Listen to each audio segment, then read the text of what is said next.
Tumeuona mkono wake Bwana,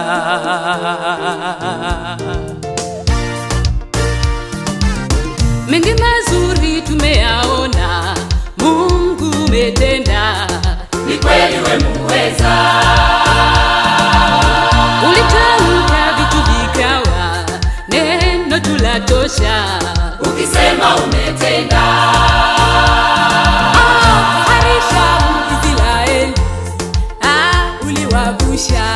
Kawatoa utumwani, watumishi wako umewapa yote waombayo, ikiwa umependezwa. Uamualo hakuna wakulipinga, hakika wewe ni Mungu wa vyote. Unatawala dunia na vilivyomo, makuu umeyatenda Jehova. Hakika tumeuona Baba, mkono wako Bwana, kweli matendo yako Bwana ni makuu mno. na umetutoa mbali, kweli, ukatushika mkono Mungu mahali uliona pekee. Chini hata chini yao watu unawainua, sifa na utukufu ni zako milele. na tutakusifu, Tasifu jina lako Baba, milele, tutakusifu kweli daima. Wewe mwema, tutaishi kwako. Tumeuona Baba, mkono wako Bwana, kweli matendo yako Bwana ni makuu mno. na umetutoa mbali, kweli, ukatushika mkono Mungu mahali uliona pekee. Chini hata chini yao watu unawainua, sifa na utukufu ni zako milele. na tutakusifu, Tasifu jina lako Baba, milele, tutakusifu kweli daima. Wewe mwema, tutaishi kwako.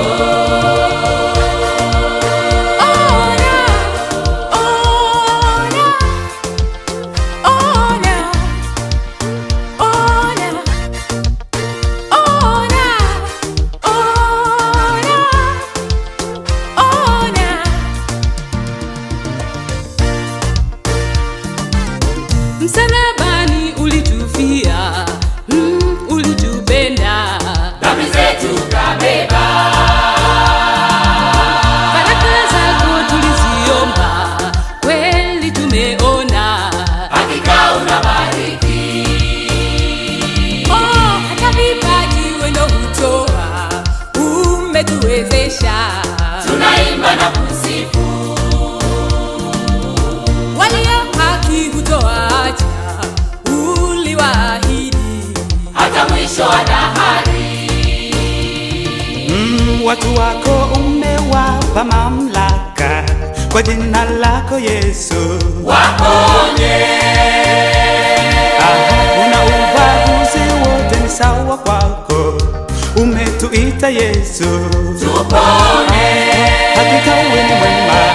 Tumeuona Baba, mkono wako Bwana, kweli matendo yako Bwana ni makuu mno. na umetutoa mbali, kweli, ukatushika mkono Mungu mahali uliona pekee. Chini hata chini yao watu unawainua, sifa na utukufu ni zako milele. na tutakusifu, Tasifu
watu wako umewapa mamlaka, kwa jina lako Yesu waponye.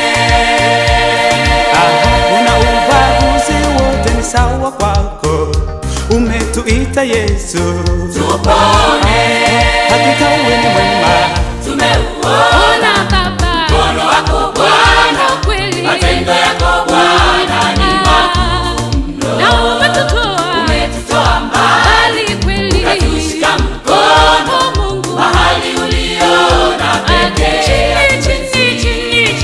Chini hata chini juu yao watu unawainua, Mungu sifa na utukufu ni zako milele. na tutakusifu Twasifu jina lako lako Baba, milele, tutakusifu kweli daima. Wewe mwema, tutaishi kwako.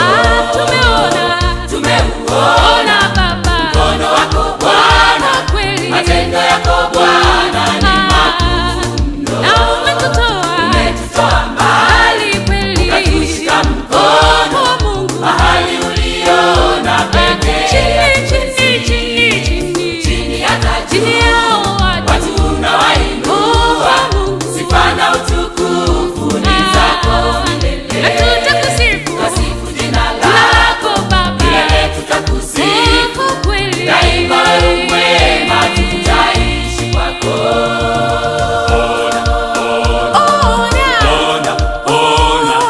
Daima wewe mwema, tutaishi kwako.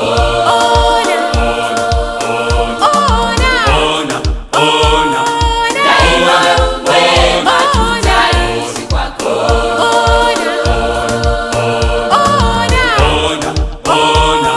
Daima wewe mwema, tutaishi kwako.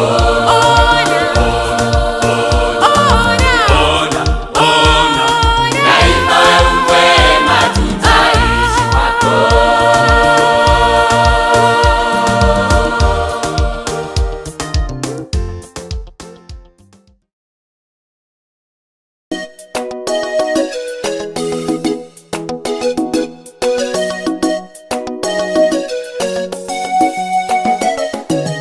Hii sio ndoto yangu, hii sio ndoto yangu, hivi nilivyo sio ndoto yangu, naenda viwango vingine. Hii sio ndoto yangu, hii sio ndoto yangu, hapa nilipo sio ndoto yangu, naenda viwango vingine. Kuna mahali nimetoka, mahali ninakwenda, hapa napita tu. Hii sio ndoto yangu, naenda viwango vingine. Ndani yangu naona nafasi nyingine, mbele yangu naona viwango vya juu, ndani yangu naona kuinuliwa, naenda viwango vingine.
na idadi, naenda viwango vingine, kuitwa mkulima mdogo mdogo. Hii sio ndoto yangu, ndoto yangu ni kuwa mkulima mkubwa, naenda viwango vingine, kuitwa mchungaji mwenye kanisa dogo dogo. Hii sio ndoto yangu, ndoto yangu ni kumiliki kanisa la watu wengi. Oh, naenda viwango vingine. Kuna mahali nimetoka, mahali ninakwenda, hapa napita tu, naenda viwango vya juu. Mungu wangu nisaidie, oh, oh, oh. Naenda viwango vya juu kielimu, naenda viwango vya juu kiuchumi, naenda viwango vya juu kihuduma, naenda viwango vingine.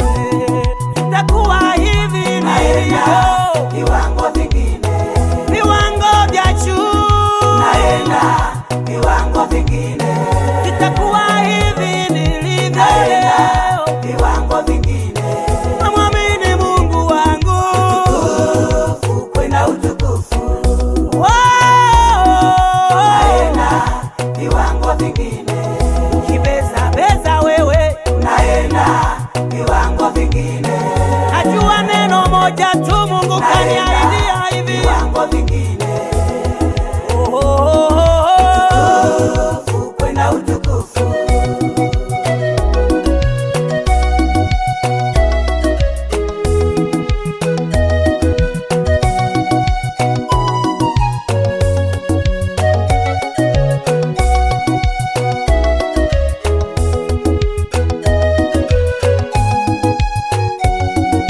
Navuka,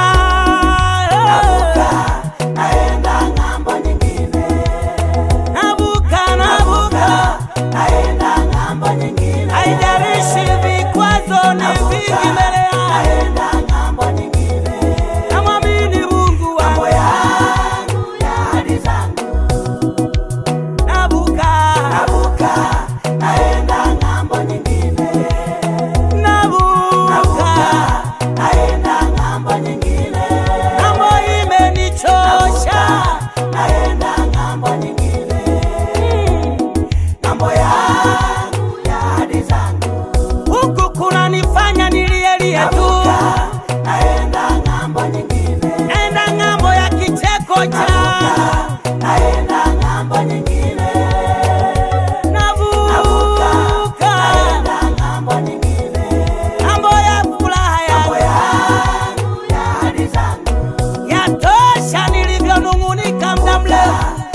joinery, carpentry, we had one.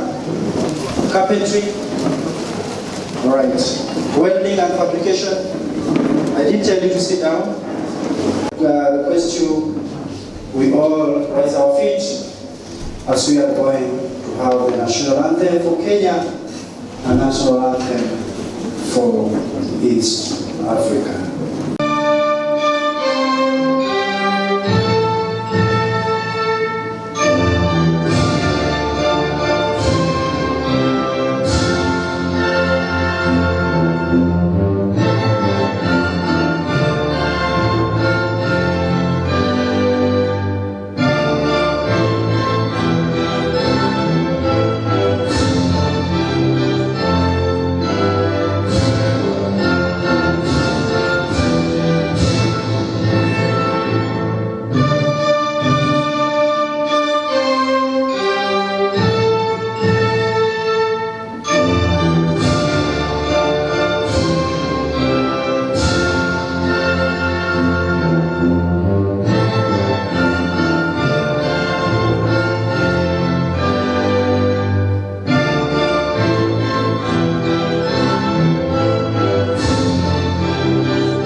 East Africa National Anthem.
Let us pray.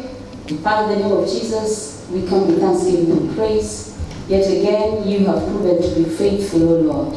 We thank you for the gift of life. We thank you for relationship. We thank you for networks. We thank you for the opportunity you have given us to serve young people. As we begin this program, we ask you, O Lord, may your kingdom come and your will be done. May you be with us to guide us and lead us throughout the event. We exalt you and we thank you for all our guests who are here and who are on the way, and all the youth who have made it, for you are here with us. In Jesus' name I pray. Directors of Jadford Consultants Limited, I hereby declare the congregation officially opened. What people we now to invite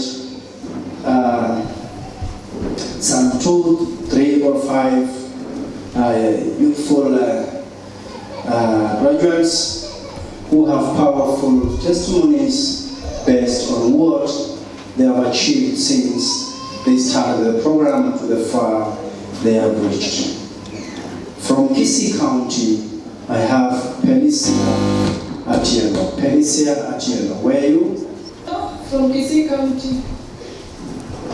You know what I can say about KYEOP? I heard about KYEOP from a friend. And my friend is the one who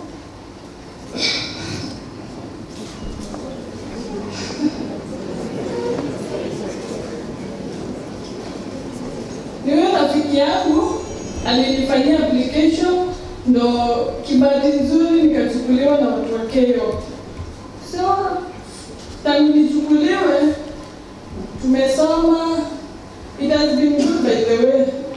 So kwa wenye wamekuja hapa, naweza nika-advise nyi pia mu-apply KYEOP.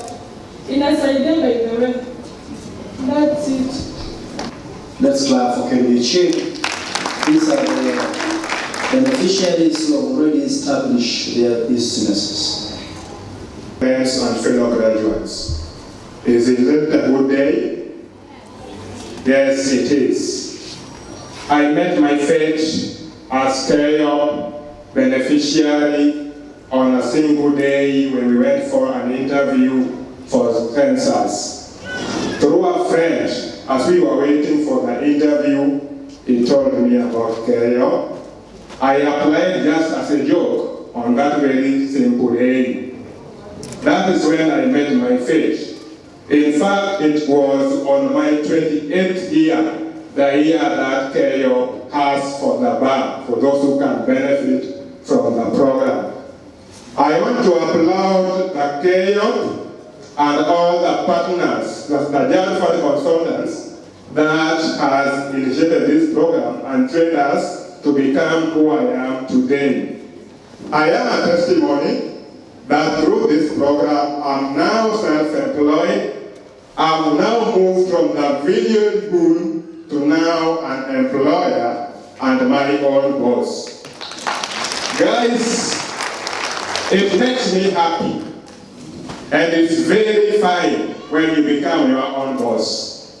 And I would advise each and every one of us to try and test being your own boss.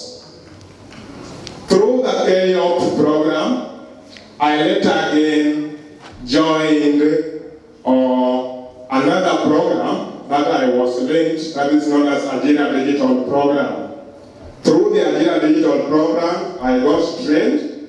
Again, I was partnered with another company known as Africa 118. I'm also happy today to tell you I am employed as a field agent with Africa 118, another source of income for me. I am happy to stand here to say I don't need a job if you can pay me less than 500 per day, because from my 2 hustles, I can earn more, and I be my own boss. You don't control me. Please, graduates, I want to advise you this. Nobody holds your future. You hold your own future. Your future belongs to you yourself. How you program your thoughts, the circle of friends you have, those WhatsApp groups you join, will help you move from where you are to a greater heights. Hi everyone. May I start from that side? I'm grateful for this opportunity. Thank you. Thank you very much. I'm Dennis Abugas, you have heard. I'm from KISI County. First of all, I want to thank the Jadford company because it has helped me a lot. Most of the KYEOP one, I joined through a friend where I was working in a hotel, in my uncle's hotel. He told me about the KYEOP program and he applied for me. Then, kwa bahati nzuri ya Mungu nikachaguliwa. In this KYEOP, I went there, I decided to take a course of which I did plumbing. And in this plumbing, after I finished my NITA examinations, when I finished the NITA examination, I went to the field for experience. But in Zuri, nikaajiriwa Hema Hospital. For those who are from KISUMU, you know that hospital. Hema Hospital is where I'm working, and I earn my salary every month. And from that job, I already have my business. Yenye nimefungua yenye ni side hustle. At least ninapata kakitu. Mshahara ikichelewa kidogo, unapata ukana pesa ingine kando yenye na ku-upkeep. So the thing is, the youth who have not applied for KYEOP, KYEOP is a nice program, and for the September I googled, I saw it runs up to 2025, some 3 years from now. So please apply for KYEOP. KYEOP inasaidia. For me, singejua kama ningeweza graduate leo, ni mipango ya Mungu, and KYEOP imenisaidia. I didn't pay even 1 shilling to join this school of plumbing. So I thank you so much, the KYEOP people, God bless you, and the Jackford people, God bless you so much. Na mzidi na huyu na hiyo roho hivyo, msaidie other youths, at least watoke hapa nje na waache mambo mingi kama ya wizi and the rest. Thank you very much. Ya tumkaribishe naye na makofi. We have something to tell us. Maana alipomaliza shule lazima kuna kitu anafanya. I want to take this opportunity to thank KYEOP. Me nilijua KYEOP through my brother who is today here. I want to recognize my brother because kama si brother yangu singejua hiyo opportunity. Na singe graduate, this is my first graduation and I'm proud to say I'm graduating from KYEOP and Jackford Consultants. Also, when I finished my exams NITA, there is a time cycle 7, Madam Jackie told us ati anataka watu ku market cycle 7. So mimi nika-apply, I was one of the applicants. Nilipata the opportunity, nilitembea under Jackford. At least, na mimi naweza sema nili-benefit. Also, from doing my exams, I'm a plumber by the way. From doing my exams and I passed, nilipata job. Nilienda nika-connectiwa na msee. For now, I'm working with a person, a plumber, who is commonly known, Kisii County. So, niko na job, at least also me, I earn. Thank you. Thank you. I want to thank KYEOP for this opportunity that you've given us as youths. We are very grateful. The journey wasn't easy. It was a tough journey, by the way. And as you know, the victory is not for the coward. So, for those who are here, they must have put an effort for what they have been doing all this while. So now, for me, I'm working at Sovereign Hotel, where I did my attachment and I was absorbed there. At least I'm learning something. Thank you, KYEOP. Kampani, wapi makofi ya madam. I want to take this opportunity to thank everybody that has come to this event. Our convener, who are Jackford consultant, Madam Jackie, congratulations on this occasion to have made us even stand before the students and the graduates. I also take this opportunity to thank the KYEOP fraternity, more so the Bungoma Youth Development Office. To our graduates today, I want to say good morning to everybody. Are you blessed today? Yes. Are you happy to be seated where you are? Yes. Thank you. Today I want to talk about, my name is Jenny Moholi. I'm a contractor and the CEO of Skytrans Investments Company. And I'm also an instructor and an MC contracted with KYEOP, and I also take students on attachment. So I want to talk about job opportunities that are available in the marketplace. So I just want to begin with our graduates today. Thank you for the patience you've had, for all this journey that you've walked with us for the last 5 months, and today you are what you are. The job market today demands that you will get skilled laborers, we get people who are disciplined, we get people who are certified by organizations. I want to talk from the perspective of an employer. In the construction industry, what we do, sometimes we've been cutting on costs. So we just go for any laborer without knowing them, without having we only pick their identity card, but without having any certification that maybe they attend any college. So sometimes we feel that because of the cost of the project and the cost of living, let's get just anybody so long as they can do kazi ya mkono, isn't it?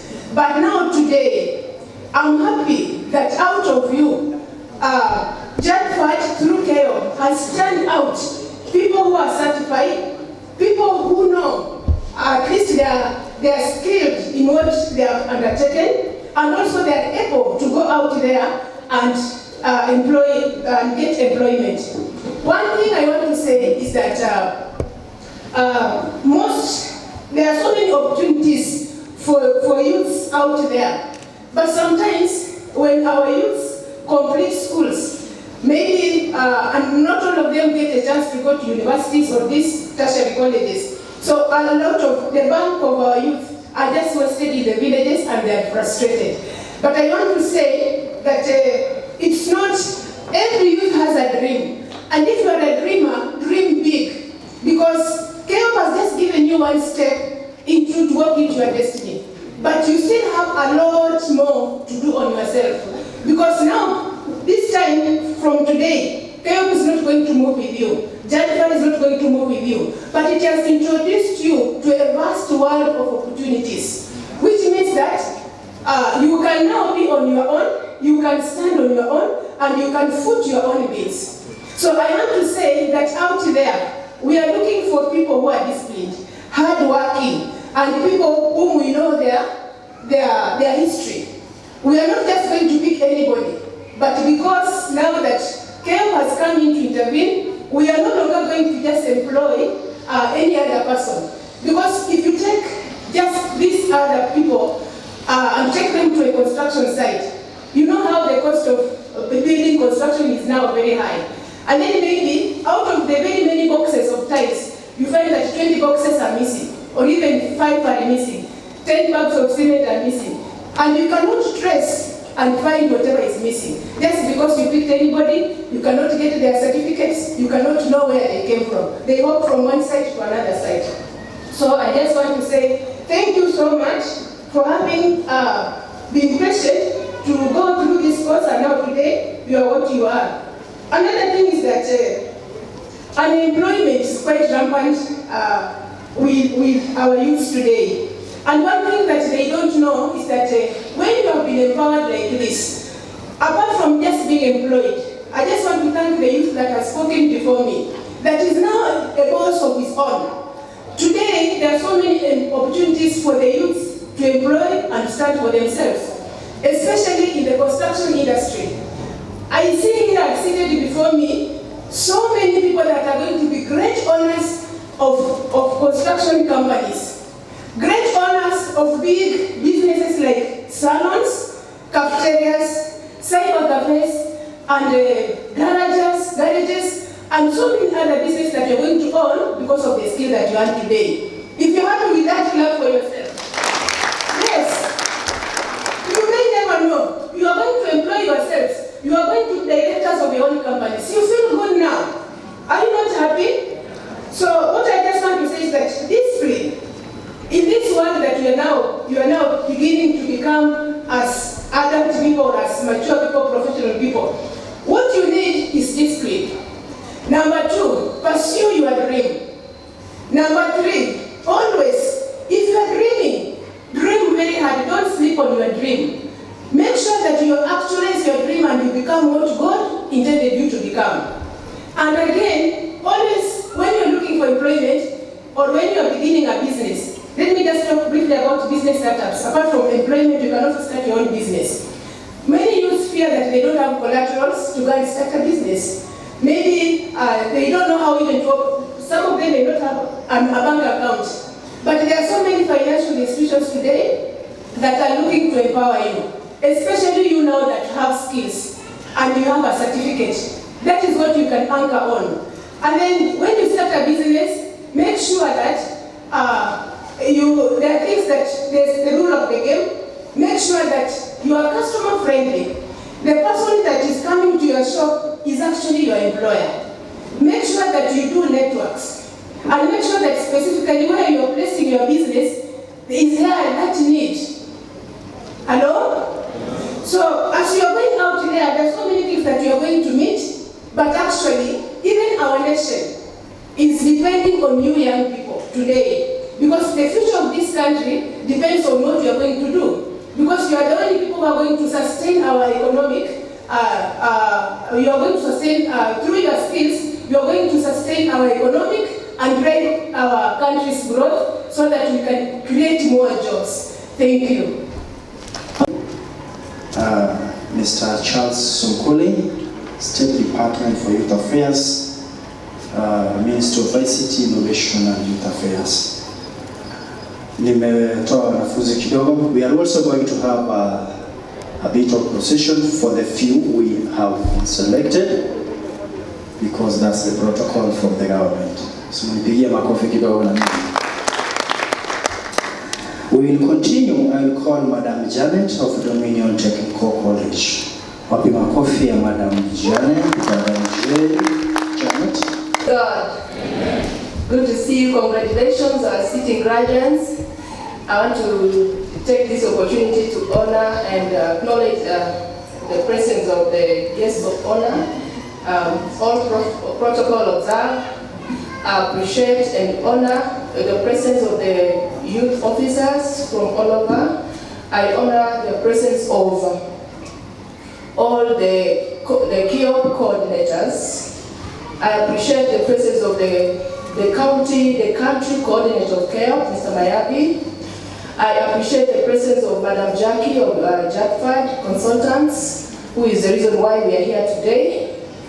And most importantly, I want to honor the presence of all our graduates of the day. Are we happy we're in the house today? Can we please appreciate ourselves? Yay! Congratulations. My name is Janet Ranula, Director, Dominion Training Institute, Bungoma, and I'm glad that I'm here today. Let me start by conveying my hearty congratulations to JATFAD consultants, and also I wish to convey my congratulations to the graduates of the day. We are very proud of all of you today. Today marks a great milestone for you and your families, isn't it? Did we ever know that we'll be sitting on a day like this here in KISUMU? Those of us from Bungoma, congratulations again. And I wish to also congratulate the KYEOP and the Ministry of Youth for what they have done and given us the opportunity to be here today. Dominion family wishes to appreciate you for the hard work you put in and for giving us all the cooperation that you did, for having been resilient and for having been consistent in your studies and for having looked at the goal to make it to be here today. I want one more time to appreciate you. Congratulations. I want to sincerely thank the lecturers and other staff who worked hard, sometimes beyond their call of duty, to prepare you for this day. Thank you all my lecturers, all the staff that ensure that this day comes to pass. Ladies and gentlemen, I want to appeal to our alumni sitting here. and all members of this graduating class to come back and advance their studies at various levels. You have done well, but there's a better level for you tomorrow. Don't you agree?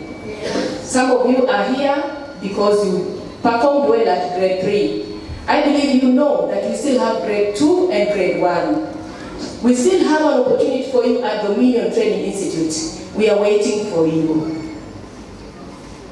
Are you promising to come back to continue? Hello? Yes, there is room for you up there. Please come and advance your skills.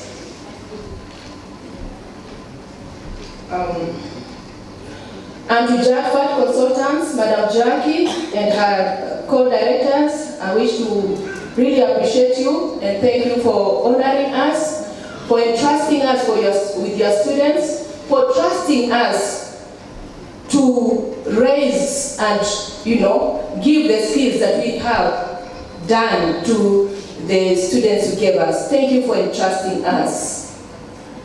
Once more, and once again, congratulations to all our graduates of the day.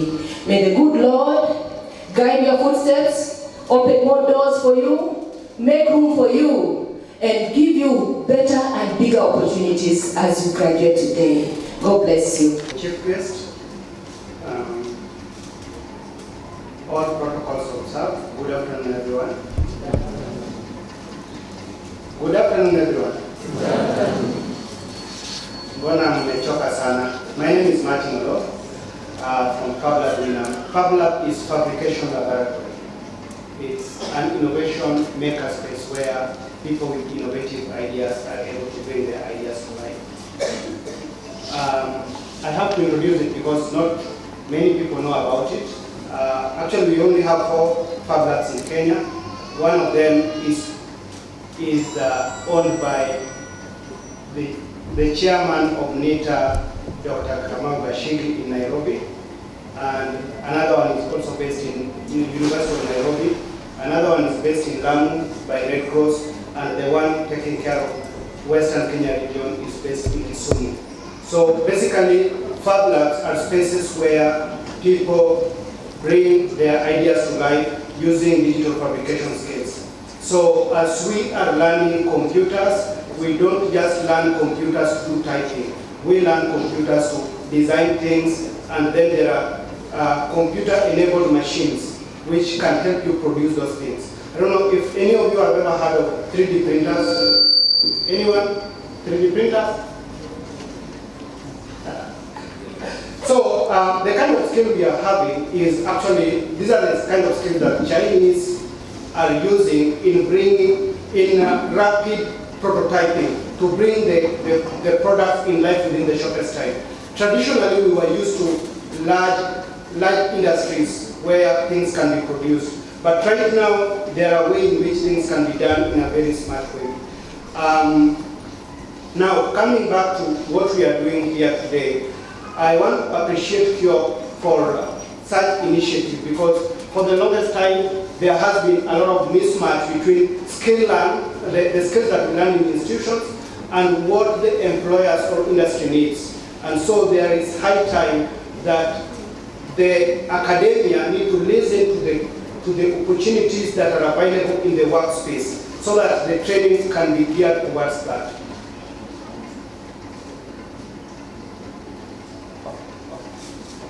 So allow me to end that for now, and then I'll explain more later. Thank you. Thank you very much. Appreciate and say the kidogo because our chief guest, the PS, is around, so that we start the procession because it's very, very crucial.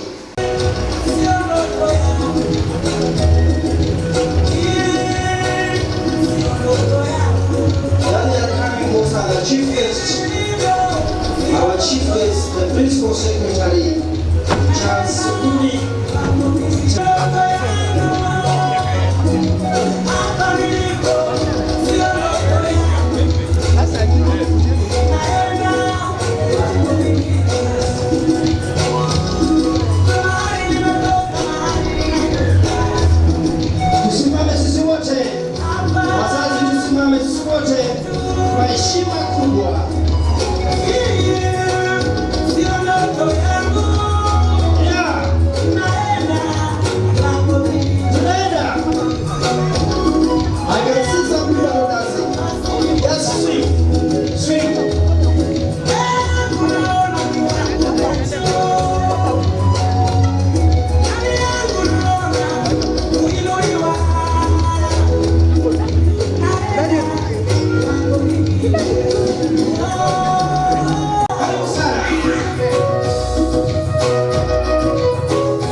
Asante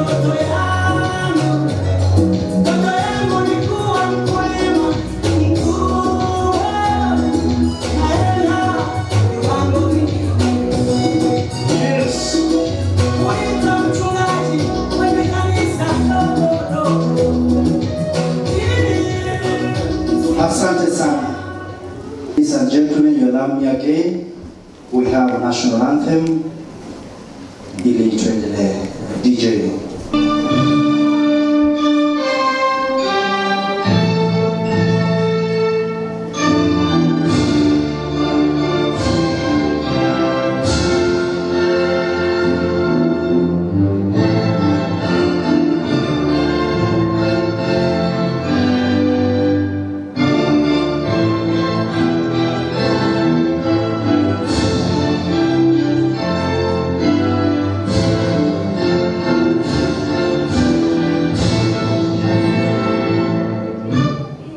Asante sana, tunaweza tukaketi.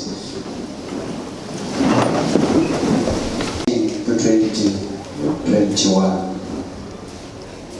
Allow me to invite two youths who had already given their speech, but due to lot of requests, they can also just give a speech of 1 minute, then we'll continue. Kennedy Ocheng. Again, you give us a brief of the speech because our chief guest would like to hear where you are. Let's invite him with applause. Tumkaribishe kwa makofi. And all the protocol observed. Good morning. I'm Kennedy Ocheng, as you have heard. I'm one of the beneficiaries of KYEOP. Just as I have said, I met KYEOP during our interview census. After we were waiting for the interview to start, a friend of mine told me about KYEOP and I applied. Funnily enough, or luckily enough, it was my 20th birthday and I was almost at the bar, the requirement for KYEOP beneficiary, the age bracket that we want. From the training, I gained some experience. I started a business. I'm a business owner and a proud employer. So I can proudly say that I've joined the group of business owners and employers in this country through KYEOP. Again, I applied for a grant, a $40,000 grant. Luckily enough, again, I received the grant. I improved my business. I own my own business premise. I don't rent. I built my own, so I don't pay rent from the grant. Again, through the KYEOP and the linkages that they have, their digital program, I got trained. I'm an affiliate agent with the Africa 108 as a Google Business Profile agent. I also earned from that. So I can proudly say that KYEOP has helped me a lot, has removed the debt from me, that I can now earn a living from my family and feed my family very well. Thank you. Thank you very much. Students, good afternoon. Students, don't look it's a day today, you look younger. Can I get a hi from students? I mean, you're graduates now, sorry. Okay, my name is Lita Umolo. I'm from KISUMU County, so let me mention that earlier. I just want to thank KYEOP for this wonderful opportunity that they are offering to youth. We have benefited a lot from this. Some are grant beneficiaries, some are students like us who went through institutions. We went through JATFAD. Okay, but I also want to thank JATFAD. They have been with us through the campaign. They have treated us like brother and sister. Jackie is always there. When you call, she will always receive your call. Jackie, thank you. And I also want to say that I'm grateful to stand here today. I'm not only a beneficiary, but through KYEOP, I can say that I'm employed and I receive my salary every end of the month. So thank you, Nancy. The journey wasn't easy. It was a tough journey. The youth that are seated here can testify to that. Some dropped out because it was tough. And the ones that are seated here really did their best. They put an effort, that's why we are seated here. And thank you for you too. Congratulations. Thank you. Asante. Kakamega County, Bungoma County, Kisumu County. Just for our chief guest to see you, can I see Kisii County youths? All of them, were they? Just rise up on your feet. Sisi wote wa Kisii tuwapigie makofi kabisa. Asante sana. Hi. I'm called Sylvia. I'm glad to see this day. It's very wonderful. First of all, congratulations to the heads because you have led us up this far. Actually, be blessed and keep on going up and up. God bless you. Asante sana. Thank you very much. Let me have, I'll see the team from Kakamega. Where's Kakamega? Makofi ya Kakamega, wasimame wote wapi makofi yao. Okay, my name is Brian Ashika from Kakamega County.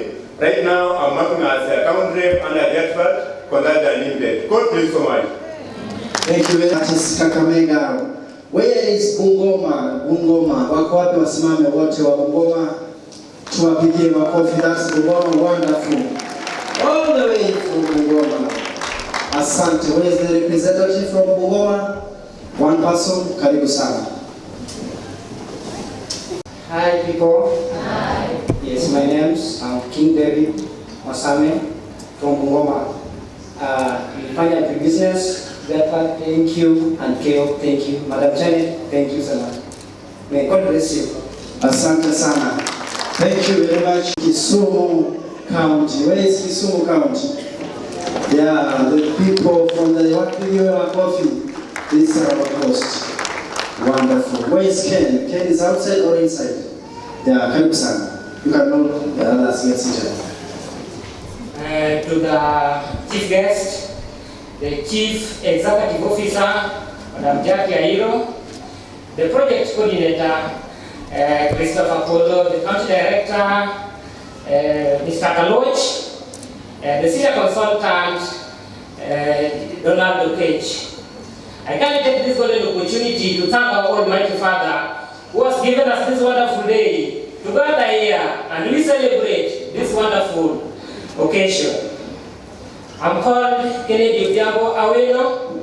I'm the county coordinator of Jadford Consultant, and also I'm one of the beneficiaries of KISUMU program. I did domestic and industrial installation, that is electrical wiring.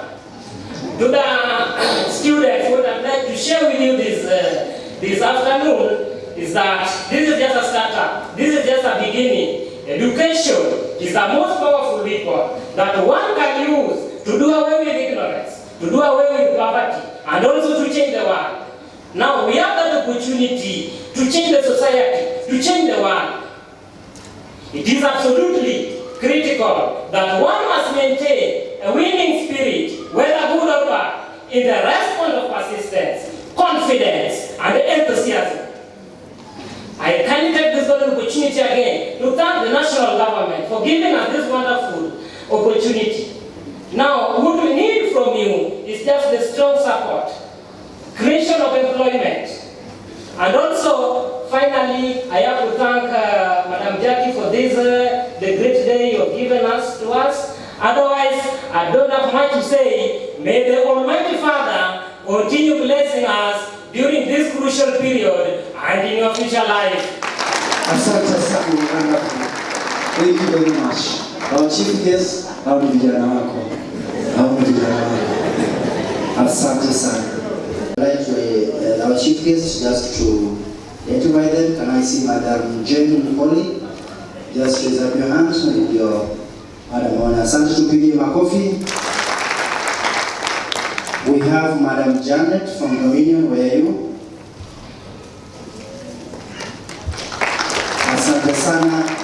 Thank you very much. We have a representative from Matili Technical Institute. Matili, Matili.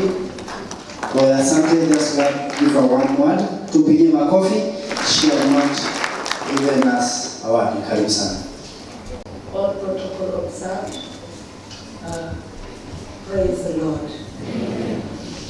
My name is Lilian Simali. I'm the Deputy Principal in charge of academics in Matili Technical Training Institute.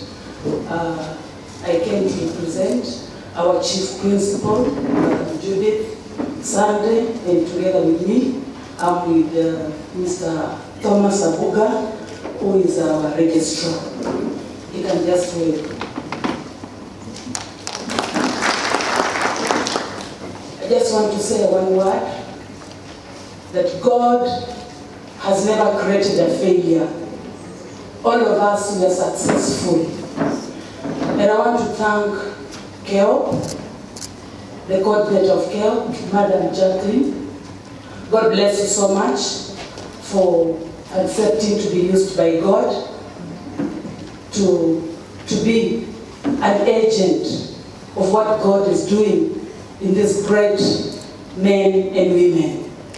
God bless you so much, our country Kenya, through the Ministry of Education and the Ministry of Youth Affairs for the great work that you're doing to our youths. You are great, you're generals. Take up the mantle. All these partners are destiny connectors in your life. They're God sent in your life. Kindly be disciplined, especially this electioneering year. Be disciplined, and by doing that, you'll be saying thank you for the World Bank and the Ministry of Education. God bless you so much. Asante sana, Mr. Thomas, Kisiwa Technical Institute. Mr. Thomas, Kisiwa, representative from Kisiwa. Center, Mr. Leonard Oliech. Leonard Oliech, asante. Let me call the principal, St. Jude College. St. Jude College. St. Jude College. Thank you. ICS. ICS. Thank you. Thank you. I would like to invite Mr. William, Mr. Martin Olo. You have not finished your speech. This is one of the employer of our youths from Fabula Women Company. Tupige makofi. Commission Winam is a Christian name of KISUMU. So, rest of honor, sir, all protocol observed. I want to say hi to everyone. As I started, I was explaining what Fabula Winam is. Fabula is fabrication laboratory. It's a laboratory where people with innovative ideas are able to bring their ideas to life. It is one of those spaces where young people are able to come and bring their ideas to life. Our country and generally Africa has been a service country where, service economy, where we only give services. But young people have the power to change all this. We can start pushing on production. And what I mean is local manufacturing. So Fabula Winam, like many other innovation spaces that we have in the country, is a space that is giving young people that chance. Now, under KISUMU and JATFA, Fabula Winam has been giving internship program and is still willing to extend it to offer some trainings. Because one of the biggest challenges that Fabula had was that the kind of trainings we were giving were a little bit high level, because a lot of us are used to traditional trainings. When I'm talking about high level, you find out that if you go to Juakali, you will find that they're able to make for you an item. But those items are not able to compete in the market with others. You will only go to buy in Juakali because your money is not enough to buy the other one. But we want to bring those to the same level where we are introducing what is called CAD, the computer-aided designing to bring the designs into the best level, and production can be done using the right material and right scale. So I don't want to say much because I know time is not on my side, but young people, as we are now moving out in that space, what you were given was a double-edged sword. One is able to improve your employability, and two, it's able to empower you to become an employer by starting your business. Use it wisely. Thank you so much. As you have heard, my name is Beatrice Akin from KISUMU County. Yeah, I'm a Jackson student, but right now I'm a graduate. I want to thank you for coming into my life. I never knew I would graduate this day with all my fellow graduates today. I want to also thank Madam Jackie. I've been communicating with her. Whenever I have some questions, I will just go through straight and call her. She has been very friendly and always answers me a lot. Through this field, I know it's not easy. Many will see the moment you step in, they will stare at you as though you are a non-living thing. But I want to thank God because of those that have been around me. They have been supportive and friendly. I want to say I've been in a friendly environment. Like right from the start of the CBST and the ST, right back in Semi Sub-County, and through to the course study. I did it at YWCA, even though I was a JADFAT student. My teacher was very friendly, even my fellow classmates, and they made me have an easy time during it. Even when as an intern, I didn't just write near Cyberton station while spring was set, and I want to thank them too. They were very good to me, and through this, I want to say thank you because today I am graduating and I have something to say. I've studied and I've learned from it. I have the skills. I also want to thank you, everyone that is here, the graduates, the parents, and all the honorable members that are right here with us. Disability is not inability. Thank you. Hello graduates, congratulations for working so hard. I want to thank JADFAT for partnering with ICS. I want to tell you that just as a potter, molds the pot to be so nice, so that as you go outside there, you become refined. That is how we as ICS have molded some of you. So go out there and show how best you can work. May God bless you all in Jesus' name. Thank you. My director, Jackie Nayera, to continue from there. To karibishe kwa makofi.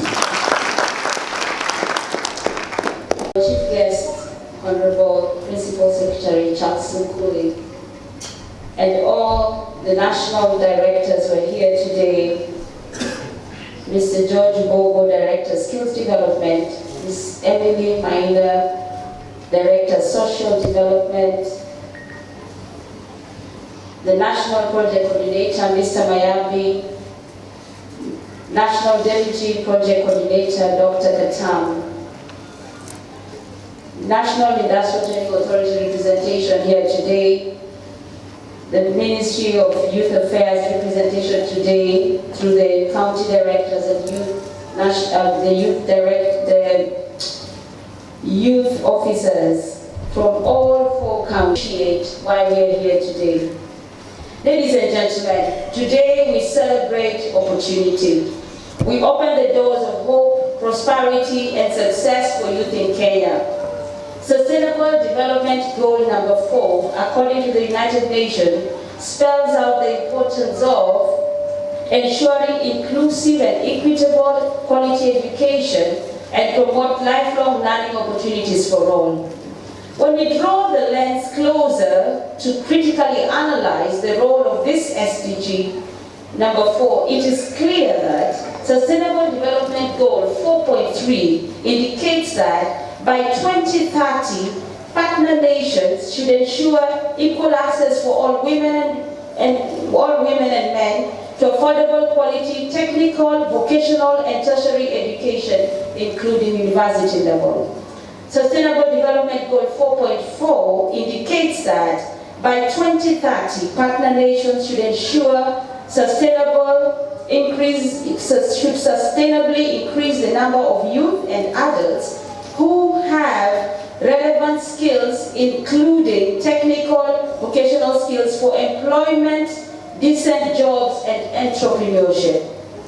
Sustainable Development 4.5 indicates that by 2030, partner nations should work at eliminating gender disparities in education and ensure equal access to all levels of education and vocational training for the vulnerable, including persons with disabilities, indigenous people, and children in vulnerable situations.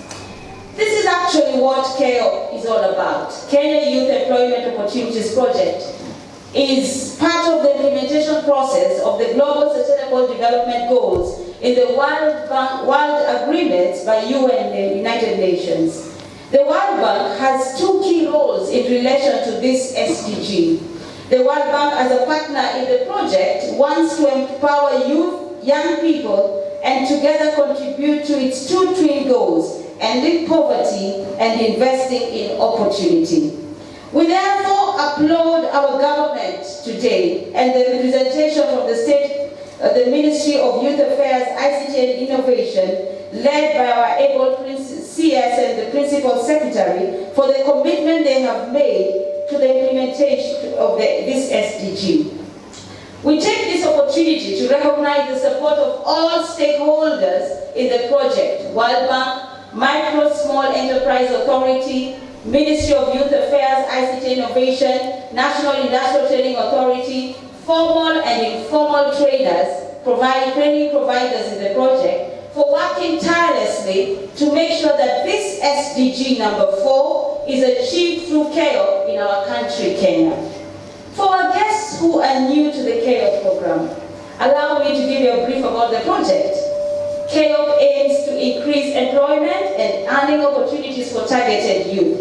The KISUMU motto is Tambua, Inua, Endeleza Vijana.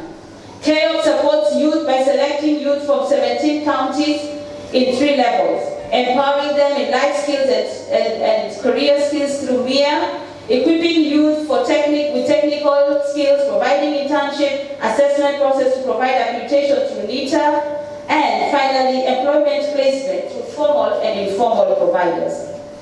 The formal trainers and informal trainers play a key role in the implementation of the project. As judgment consultants, being frontliners in the project as formal training providers, we have had the opportunity to impact up to 5,000 youth from Cycle 2 to date, Cycle 7, in 11 counties: Mombasa, Kilifi, Kwale, Machakos, Nairobi, Nakuru, Kisumu, Kisii, Kakamega, Bungoma, and Wajir. Yes, we are in Wajir making impact. Reaching out to youth wide and far with a clear mission. Our mission is kutambua, kuinua, na kuendeleza vijana nchi yetu ya Kenya. We have offered varied technical courses to our youth and the JADFED with a mission to make their dreams come true and to be the wind that propels our youth to the realization of their dreams by offering courses in 4 main sectors. Under the construction sector, we have offered courses in plumbing, welding and fabrication, electrical wireman, masonry, and carpentry and joinery. Under the hospitality sector, we have offered catering, food and beverage, and hospitality. Under the creative arts sector, we have provided hair and beauty, fashion and design, event management, and clothing and textile. And in the agricultural sector, we have provided agribusiness in different portfolios.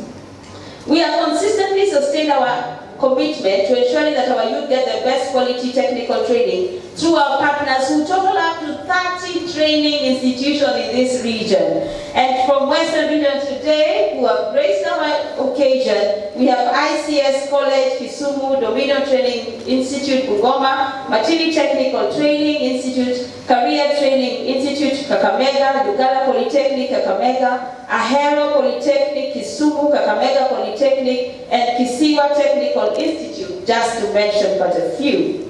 These quality learning programs through our partners has been evident out of the project has been evident throughout Cycle 2 all the way to Cycle 6.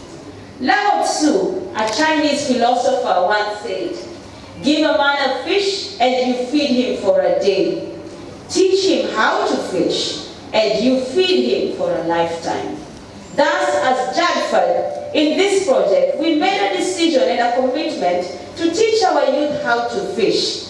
Not only have they received technical skills, but they have undergone a 3-month internship program to sharpen their skills in varied courses and trades they have undertaken, as you will witness today. We take this opportunity to applaud our employer partners, both private and public, who have supported us over the years to take in our students for internship. Some of them are present here today. Blue Star Plumbers, Central Electrical, Aqua Plumbers, Kakamega Water, Kakamega County Government of Bungoma, Zoya Sugar, Saito Investment Construction Company, Great Lakes Hotel, Jumia Resort KISUMU, and Fablab Winam Company. These are just a few of them. We further applaud our regional county representative, Madam Sena Opanga, for working with us in building these strong networks with our employers. I will now like to update us on our success journey, where it all began from Cycle 2 to Cycle 6 that we celebrate today. In Cycle 2, we had a total of 165 students. In Cycle 3, we had 218 students. In Cycle 4, we had 597 beneficiaries under us. In Cycle 5, we had 1,500 students. In Cycle 6, 1,360 students. And now in Cycle 7, we have 961. We have a record impact of reaching out to 5,000 youth. Please clap for them. We have ensured that our youth, 98% have completed their training, 80% transition to internship. Of course, with the impact of COVID, we've had a few laps here and there. We have a record of having 70% of our youth passing exams.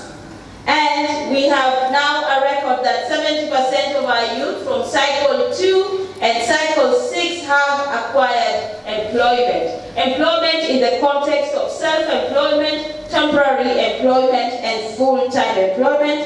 And allow me to acknowledge and applaud the KIOP team for giving grants to our youth so that they are able to create their own employment.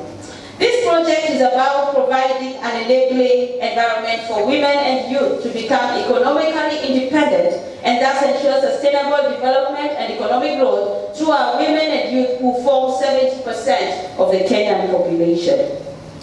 As I wind up, and now to our youth, this project and graduation is to give you a voice to be respected in your community. A voice to be valued and celebrated. A voice to let the world know you are somebody. You have something to offer in your community.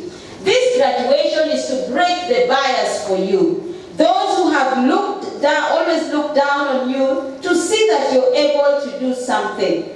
To do things that may have been set aside for those they thought were the ideal candidates. Now you too, rise up and take the opportunity. Kwa KIOP, tambua, inua, endeleza vijana. Vijana mseme nyuma yangu. Sasa tafadhali vijana tuseme, najitambua, najiinua, najiendeleza kama kijana. Najitambua, najiinua, najiendeleza kama kijana. Kwa wazazi ambao mmesupport vijana, tunasema asante sana. Asante pia kwa county rep wetu ambao wamesupport vijana. To all the youth officers, I want to say thank you. You guys are the ones who do all the dirty work down there, dealing with students' issues, but you never tire. Please let's clap for our youth officers. They the project is a success. We want to salute all of you for your support today, for all the counties that are represented today, and all JADFAD staff at head office and regional offices. We can only say thank you. You are part of the foot soldiers who have also made this day a success to the next generation. Thank you for your service to the next generation. And now it is time to allow our dignitaries to say something to us today. And in that, I would like to invite the Deputy Project Coordinator, Dr. Katam, to now take over the program, and lead us. Thank you. Yes, the directors, the youth officers, the national project coordinator, the graduates and the parents present, good afternoon. Mine will be very brief, just to welcome the national project coordinator. But before I do so, let me just say something about what you have been engaged in. One, I want to say that a journey of 1,000 miles begins with one step. You've just made that one step. You still have 1,000 miles to cover. And that means you've been given all that it takes to take you through to cover the 1,000 miles that lay ahead of you. And that is the skill that you already have acquired. You've declared here that unajitambua. And that means you know where you are headed. So my advice to you here is that even as you cover that journey, ensure that you do it with values, you uphold the values that are acceptable within the society, and even as you engage in the kind of business that you are engaged in. Without the values, it means you might not succeed.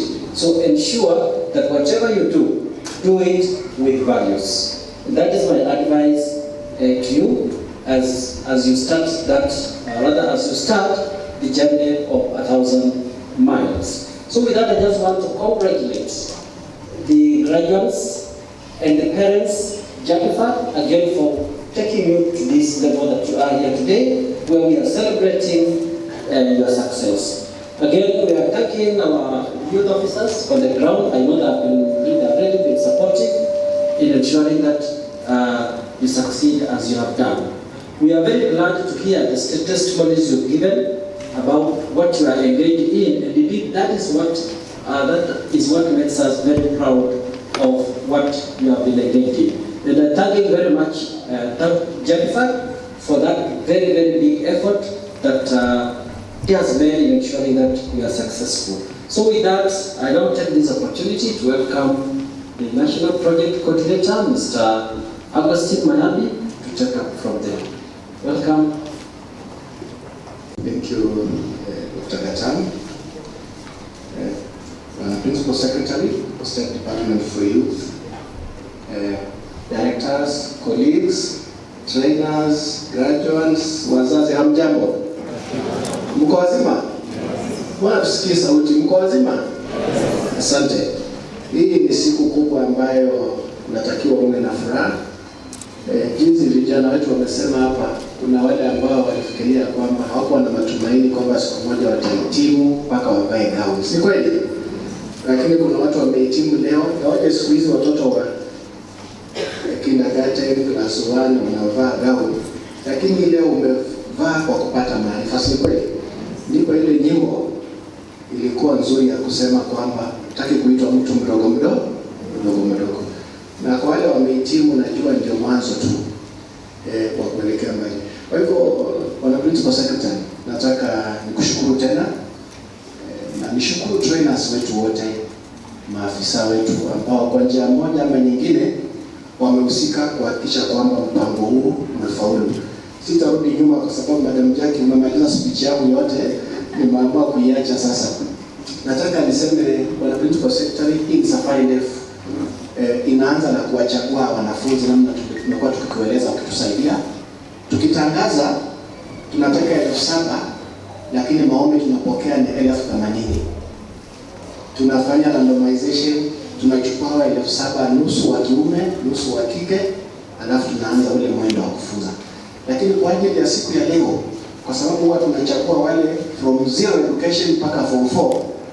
Kwa hivyo inakuwa ni changamoto, lazima tufanye life skills, tufanye core business skills, wafanya wawe na utangamano. Lakini sehemu ambayo tuleta leo hapa ya JSST, ile wanafunzi wamekuwa wavumilivu kwa muda wa miezi 5, ni safari ndefu ambayo mwenyewe najua utaizungumzia. Wanafunzi ambao tuko nao hapa wamewasikia, wengi tayari ni waajiri, si kweli?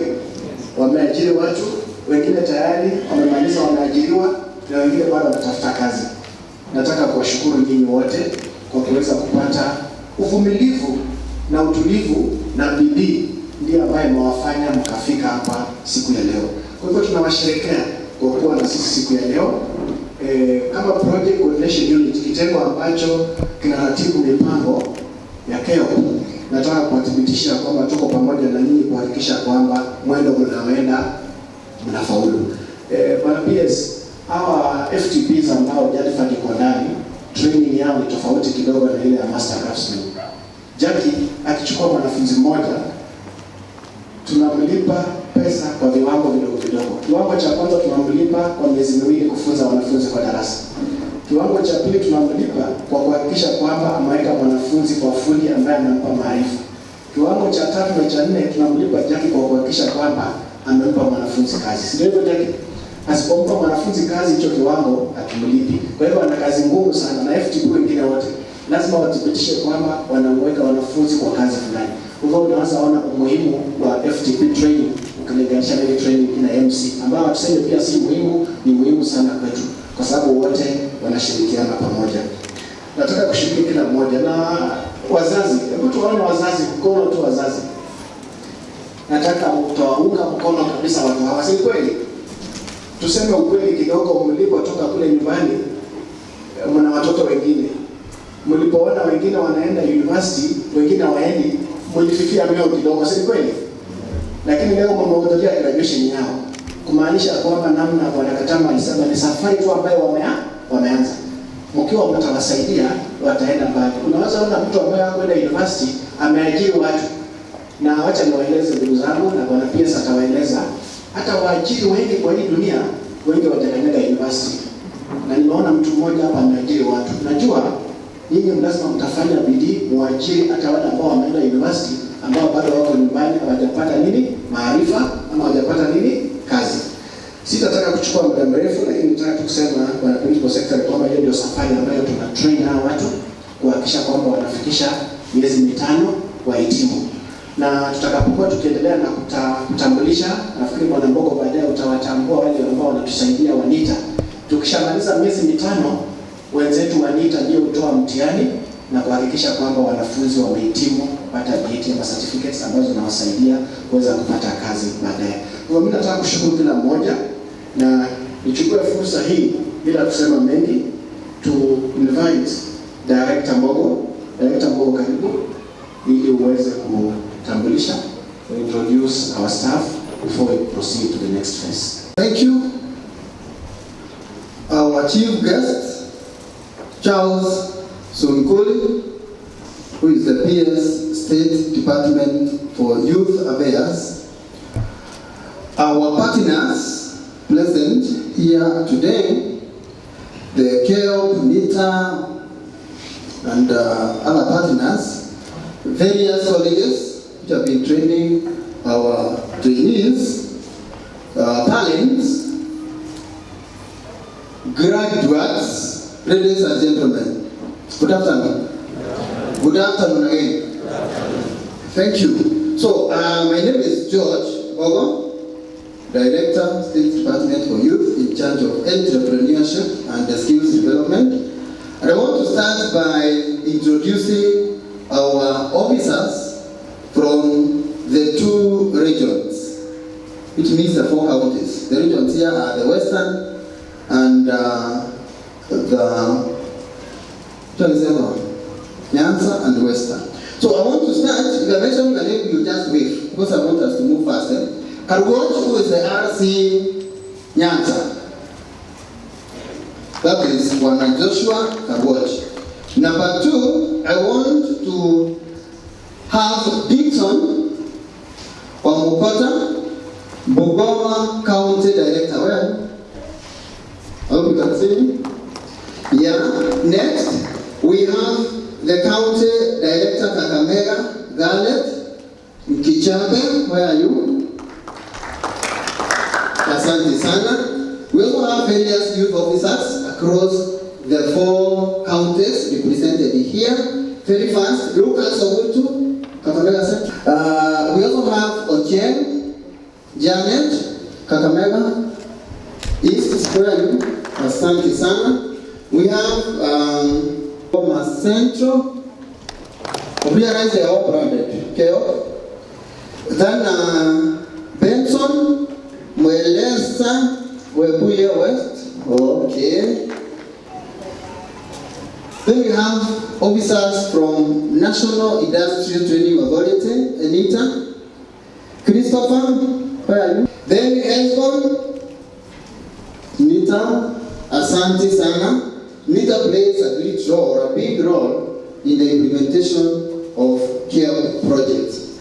So, a simple one, where I want to say that these young people presented here today have done a good job because they are graduating. I've heard there are many, they started together, but they dropped along the way. When you have a certificate, you have something good, and especially in our country, everything you do, you need to get a certificate. If you don't get a certificate and you have started something, it's like you did not even start. So I really thank you for having completed this particular journey. However, I want to say this is not the end of the training or the end of the skills you have gotten. You have to keep on upgrading them. You have to keep on uplifting them. So the aspects of a core competence I will call professional, or if you want to technical, is a key. You will not just keep on doing what you have learned without learning the new styles of doing it, without being innovative. So you must make sure that one is done. I also want to remind you that if you so wish, you can move up to the level of a PhD. Are you aware of that? Once you get a certificate of NITA, grade test, you can advance it up the level of PhD if you so wish, and you become a technical PhD holder. So don't think this is there. For me, it's a start, and it's a good start I've had from many representatives who have talked here, indicating they are having money in their pocket as a result of this. Because the emphasis in our country these days is think of creating jobs for yourself and others, other than mostly thinking of being in white-collar jobs. Because vacancies there are very limited, and I think there is more money in the technical line or field as compared to other places. Anything you see you come across needs a technical person to fix. So I want here to appreciate you for having chosen to be in the technical. Again, being in technical world where you are now, the aspect of marketing is very crucial, the way you market yourself. I know there are some technical people out there, some of them you give them deposits so they make you a bed. When you give them deposits, the first thing they do, when they end up with a bill, cake, etc. Then the following day they realize they have no money to buy timber. So they wait for the next customer to come and also give them deposits, so now they go and buy timber to start making bed for the first customer, and the process continues. And then of it all, when the first customer comes after 3 days, so he can get his bed, this fella even disappears. He's trying to break this person, he can't see him or her. So this person will go out there and tell the others who want beds that usiende kwa huyo kapenda, because yeye hata kutengenezea kitanda on time. Then that's marketing. Then number 2, also the aspect of doing the right thing, quality counts also a lot. Again, handling your customer well. So all those ones, I'm calling them the way you market yourself. Again, the aspect of networking. Today you have met your colleagues from the 4 counties. How many friends, how many connections are you going to make from this? Because you are able to get a job where you even get more through connection with your other fellows who are in the same trade. So I want to leave at that and and wish you all the best as you move on. Thank you. I want to hand over again to LPC, the program, to move on. Thank you, Director Mbogo. It's great protocol kidogo. The Director. Let me start by first of all saying hi to everyone. And I'm standing here on behalf of NITA. Of course, you understand what NITA is all about, National Industrial Training Authority. We are two of us, me and Mr. Apollo, who happens to be the county coordinator for KISUMU. So I'll give him at least 2 or 3 minutes to say something. Then I will speak on behalf of NITA, then we'll end there. Mr. Apollo, just 1 or 2 words. Thank you very much, Mr. Musungu. To our chief guests, the PS, State Department of Youth, the National Project Coordinator, our colleagues from the Ministry of ICT, Innovation and Youth Affairs, our formal training provider partners, and the youth whose today is a good afternoon. Good afternoon, Tena. Can I see you go with? Thank you very much. I will not take much time. Immediately I start, I'll be through. So, first of all, mine is to encourage our youth whose day it is today. This is not the end, so we still have, as the director has said, this is not the end. See, now that sasa umesha graduate, umemalizia hapo, we still have other opportunities to pursue. There are still other avenues for you to pursue to ensure that either you secured your self-employment or created employment for yourself and for the others. As also they mentioned, the project development objective of KIOP is to increase employment and earning opportunities. So mine is just to wish you well, and thank you all for participating and also for enduring despite the various challenges that we are having. So thank you very much for this opportunity. I want to say something about certificates, but before that, I will say this. You know very well that getting an opportunity in KIOP is very difficult. There are many who applied, they never got the chance. Fortunately, you managed. You came into the program. Unfortunately, a few of you again dropped, and finally you are here. I believe that was an opportunity for you. I believe you went to church and said, Asante Mungu kwa hii nafasi. Did you do that? If you did, today ukitoka kwa graduation, go and appreciate God. Each chance is your mchezo. Many people have really tried to get this opportunity without succeeding. Secondly, I want also to appreciate JATFAD for the good job they have done. Remember, getting an internship is a big challenge. But most of you, in fact all of you, JATFAD managed, you got a place, went for internship, and here you have graduated. So that is a good job for JATFAD. Thirdly, examinations. For you to be here, definitely it means you passed. Can you just clap for yourself? It's not easy. So that therefore means that your result slip is available. So if you have not picked your result slip, make sure you go to that center where you did the examination and pick that result slip. And then for the certificate, at times it takes longer. But for those who are in Cycle 1, Cycle 2, and Cycle 3, I believe the certificates are there. If you have not picked that certificate, also visit the NITA KIOP office in your county. Like for KISUMU, you can go to NITA Center here in KISUMU. In Kakamega, we have an office in Bungoma and even in Kisi. So if you have not picked that certificate, please make sure you do so. Lastly, I want to wish you the very best in your life. And as I've said, and as other people have said, you've started the journey. With NITA, you finish that first certificate, which is grade 3. Then once you are done with grade 3, you can proceed to grade 2. Then you go to grade 1. Then you go to Master Craftsman grade 3. Then you go to Master Craftsman grade 2. Then Master Craftsman grade 1. With that, you are just equal to somebody who has done Masters. I'm very sure if mkiwekwa pamoja, huyu wa Masters mwenye alifuata the normal procedure mnajua, na wewe ambao umefuata hii procedure, na waweke gari pale na waseme can you operate that vehicle ianze kutembea, you realize that wewe umepitia hiyo procedure for hiyo laini, you do it the very best. So I'm here to encourage you that usiwachie pale. Please ensure that you advance to the highest level.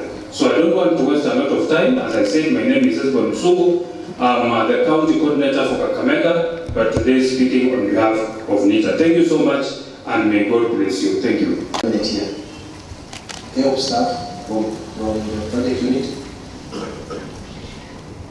Everyone, my name is George Osaso. I serve in the project coordinating unit as communication liaison, JSST and BPC. Thank you and congratulations.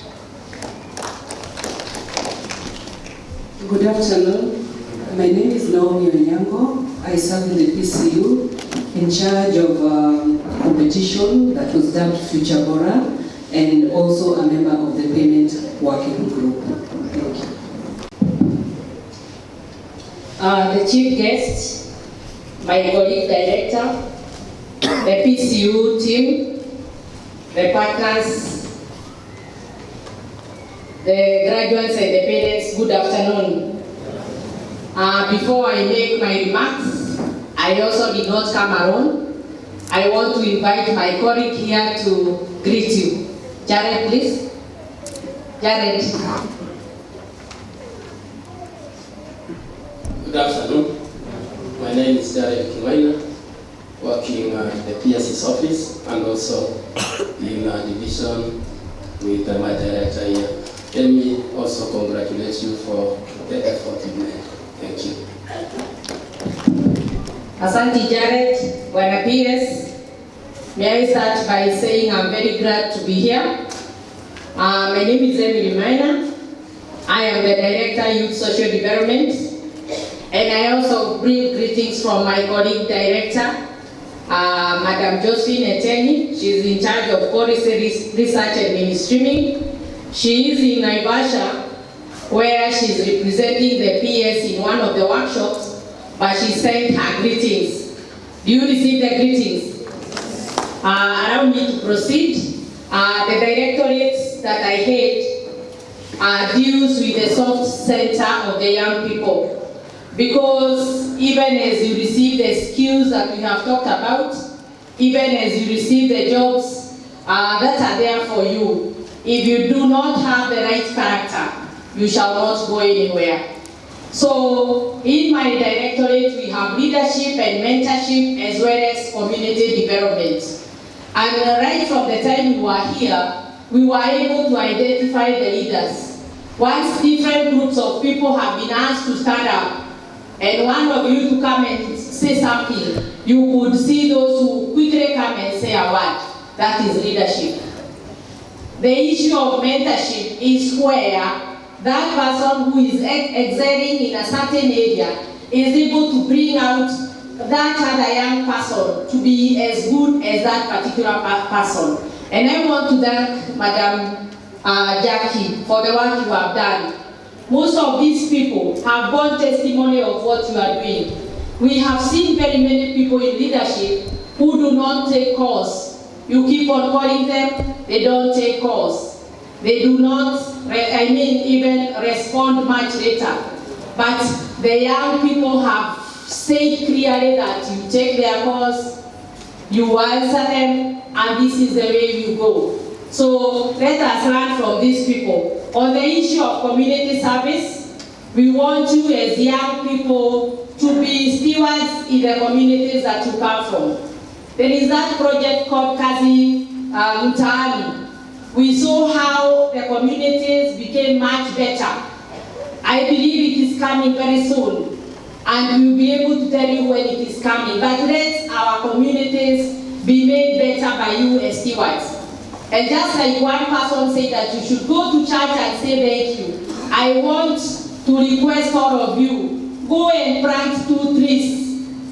Go and plant 2 trees to commemorate this occasion, and in the years to come you'll be able to look at that tree and remember PS Sunkuri. You will remember KISUMU. You will remember Jasper, and you have a legacy in the lifetime. said that, I also want to mention the issue of volunteerism. It is one of those things that I propagate. And I want to mention, just last week, I met one of the partners, and one of the partners was a very young girl. And when we were discussing, I asked that girl, how old are you? And she told me she's only 26, and she's a program assistant. And she gave me her story of how she has come up as a volunteer in the community that she is in. And when there was an opportunity, she was taken. And I know most of you, or all of you, have jobs, but I want you to sell this information about volunteering. Do not, your brothers, they should not finish school and stay at home because there are no jobs. Go out there, help Madam Jackie here, help these other partners. Go work with them. Your opportunity is coming. And this is what we are telling young people to pick up the right things. As I finish, Bwana PS, in my previous tour of duty, I was in Tibet. And in technical institutions, the skills that are given to the young people are of great help to them. And if we look at a hall like this one, you can see there is roofing, there is painting, there is tiling. There are many things, the curtains, the chairs, and the like. And these are the skills that you have been given as young people. And just last week, there was a skills competition that was in Namibia. And the Kenyan team won that. You have an opportunity to go into that competition. It will be in China next year. And you can be able to be part of that. For the support you have been giving us as directors, and we are going to continue supporting you. And we have seen the great exploits that this KYEOP program has given. And I know, Bwana PS, in the next level when KYEOP will be relaunched, you'll be spearheading for a KYEOP or whatever name that is going to encompass the various counties in this country. And with that, I would want us to stand up and welcome our dear PS so that he can give his remarks. Karibu Bwana PS. Okay, this is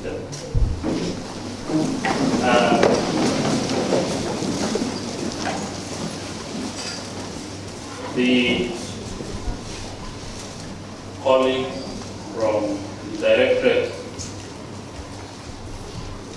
in the State Department of Youth Affairs, the National Project Coordinator, our partners from the World Bank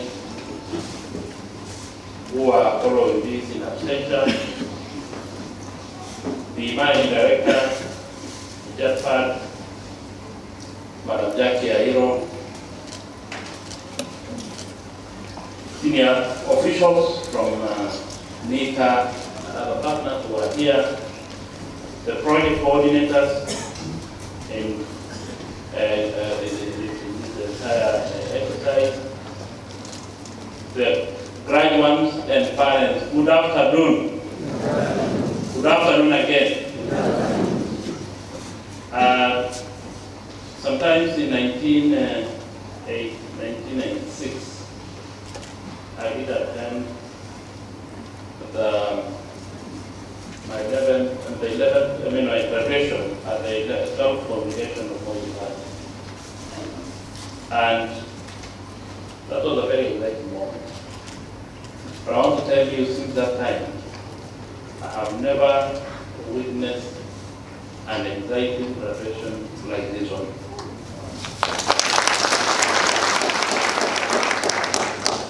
And to take the words from the director, Nita, the fact of the matter is that those of you who will do up to Master Craftsman Grade 1, you will probably be more useful to Kenya than probably your counterparts who have done masters. So what we're doing here is a great achievement, and forget that.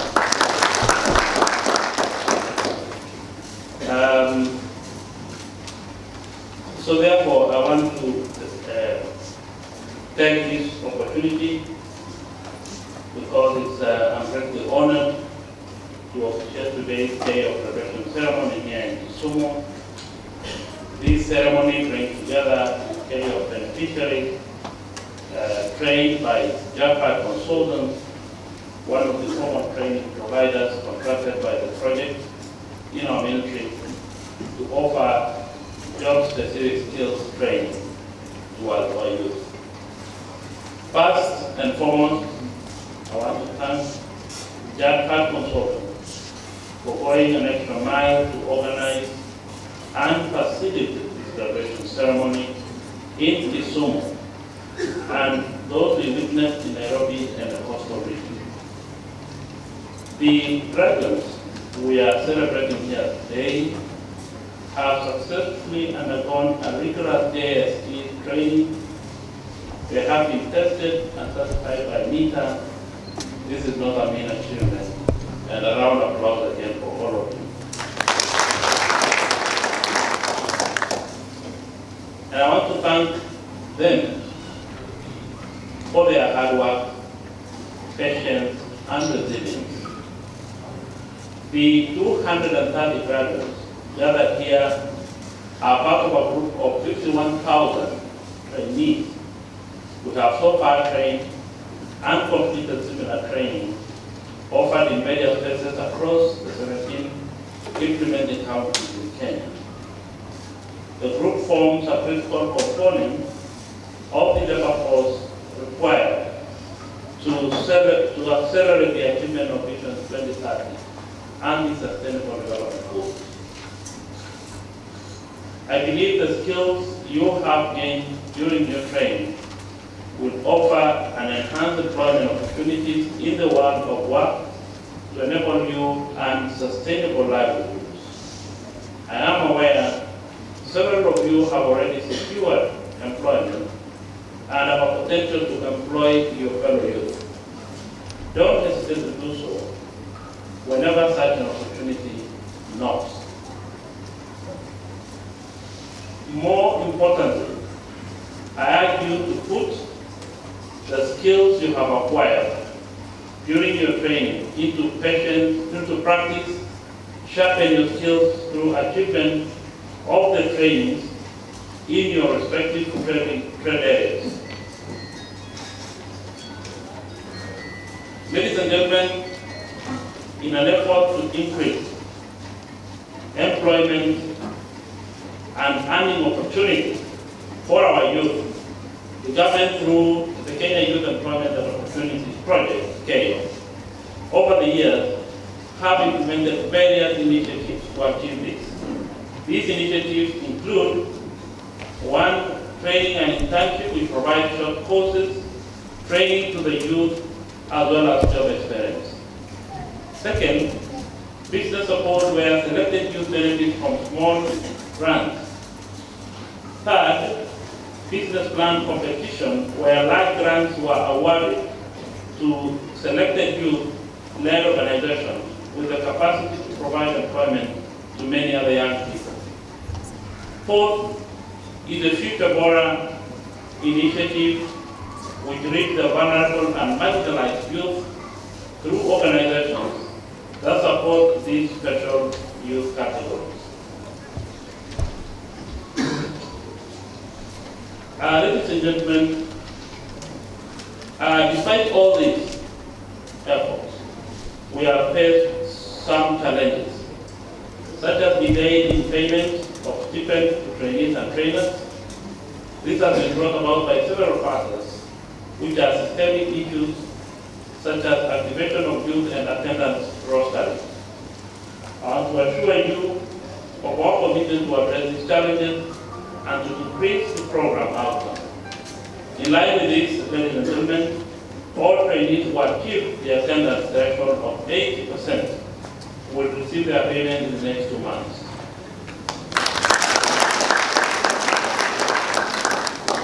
And all trainers who selflessly offer their services as agreed in the contract will ensure their services rendered to the project be fully paid in the next 2 months.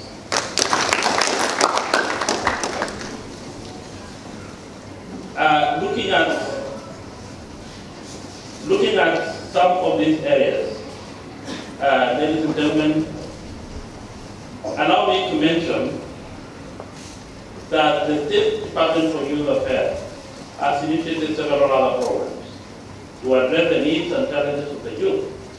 These programs include the following: safe spaces for youth interaction, innovation and incubation. Those are the youth empowerment centers.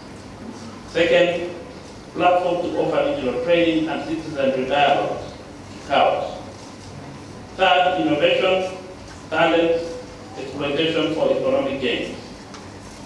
Fourth, increased awareness to fund through Youth Enterprise Development Fund and Wealth Fund, among others.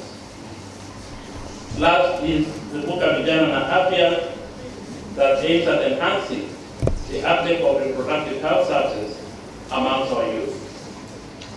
As I conclude, ladies and gentlemen, I take this opportunity to thank parents and guardians for supporting the graduates while undertaking this program. I urge you to continue supporting them in all their endeavors in life. Let me also take this chance to thank the trainers who helped put in the resources to ensure that the program is a success, and Japan, among others, I want to thank you very much. I also wish to appreciate the project coordination unit, field youth officers and NICTA officers for their dedication and commitment in ensuring seamless implementation of this program. Last but not least, I want to thank the World Bank in a special way for availing funds for this project. Your technical support is highly appreciated. And with those few remarks, ladies and gentlemen, I want you to, all of you stand and just say that I commission all of you to go and do all that pertains to the degree acquired. Go and be the light to the world. Congratulations, a round of applause for our graduates. Thank you, and be seated.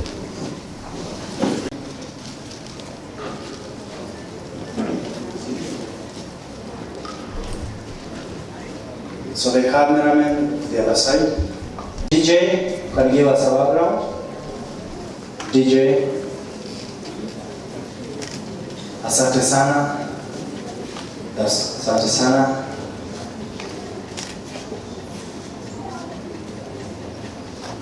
That's motor vehicle mechanics.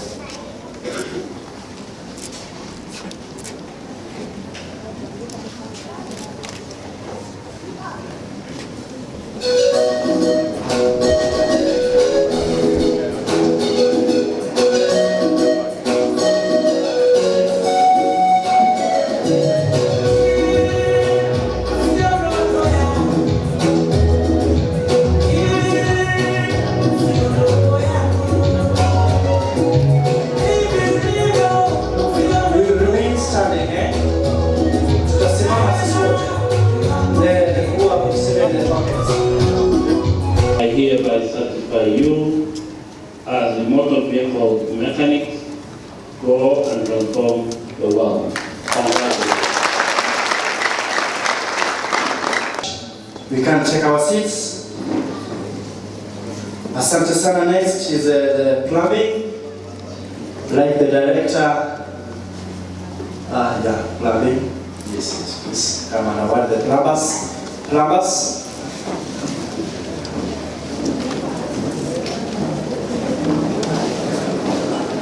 Make a good line, please.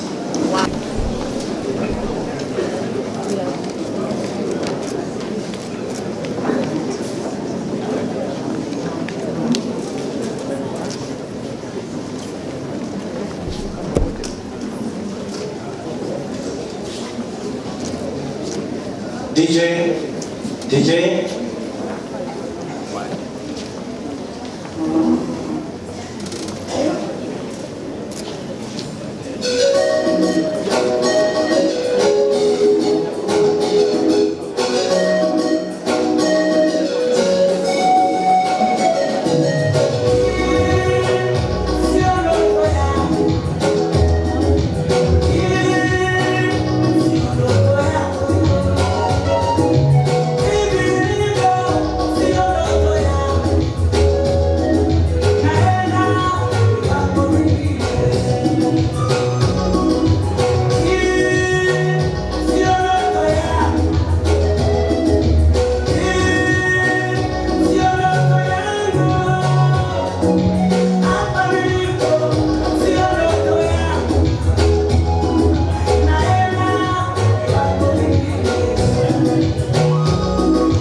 vested on me, I hereby certify you as plumbing and pipe fitting technicians.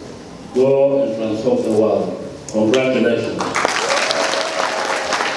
Asante sana, our chief guest. I'd like to invite our guest again.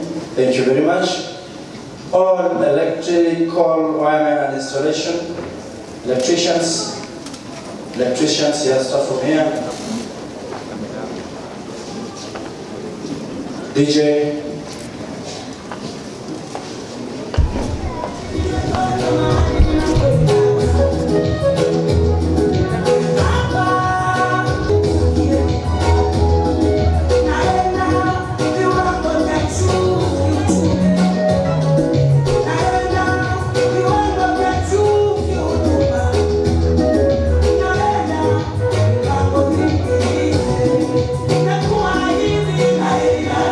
Viva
powers conferred vested on me, I hereby certify you as electrical wiremen and installation technicians.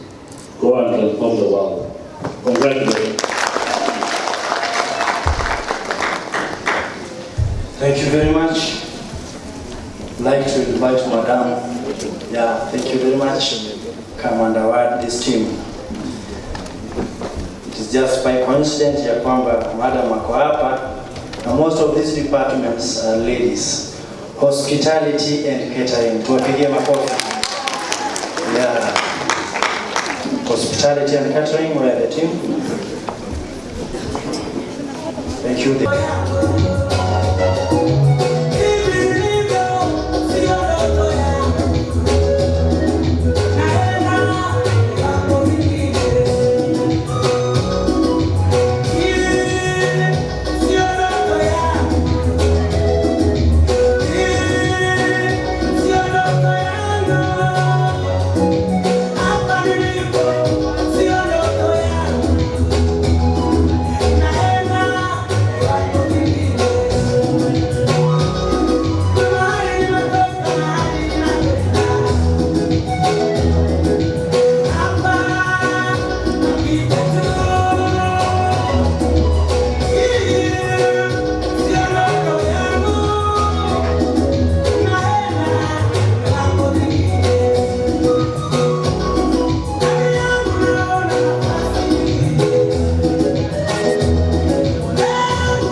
By the powers vested on me, I hereby certify you as the hospitality and catering professionals. Go and transform the world. Congratulations. Thank you very much. Hospitality, coffee, fashion and design. Yeah, I'd like the director. Yes, thank you. National Project Coordinator. Asante. Kupigie makofi. Hawa ni wale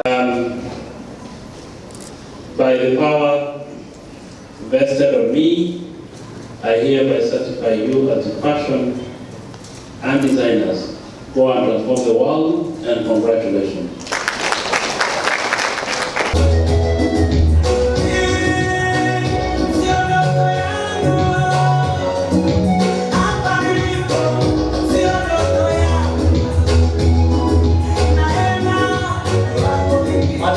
Power vested on me, I hereby certify you as the event managers. Go and transform the world, and congratulations. Is hairdressing and beauty therapy. Tuwapigie makofi. DJ.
hairdressing and beauty therapists, go and transform the world.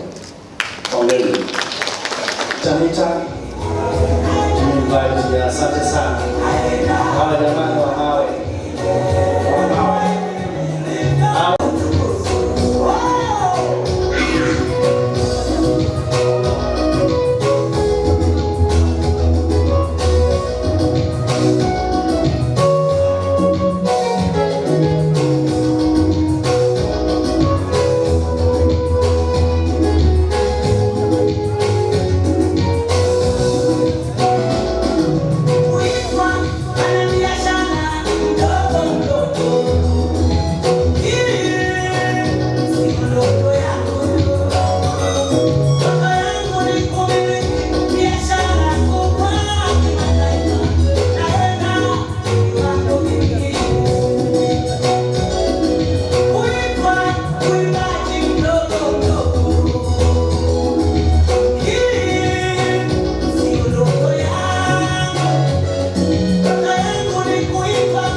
By the power invested on me, I hereby satisfy you as Masons, go and transform the world. Congratulations. Asante sana Masons. Next, carpentry and joinery. DJ.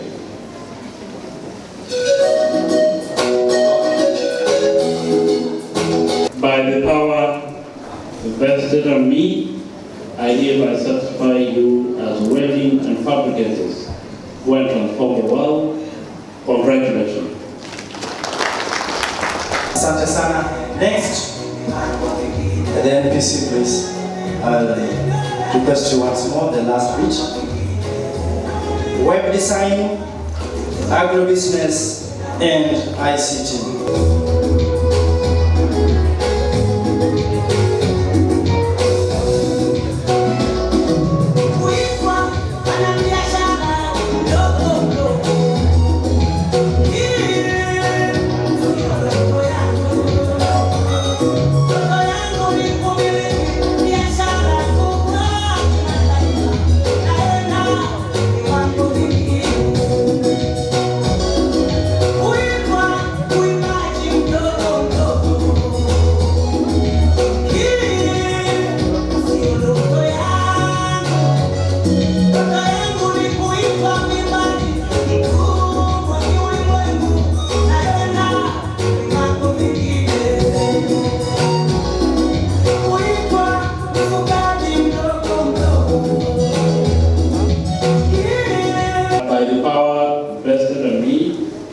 I hereby certify you as web designers, agribusiness, and ICT professionals who have transformed the world. Congratulations. Let me take this opportunity again to say congratulations all of you. Can I hear the jubilation from the women?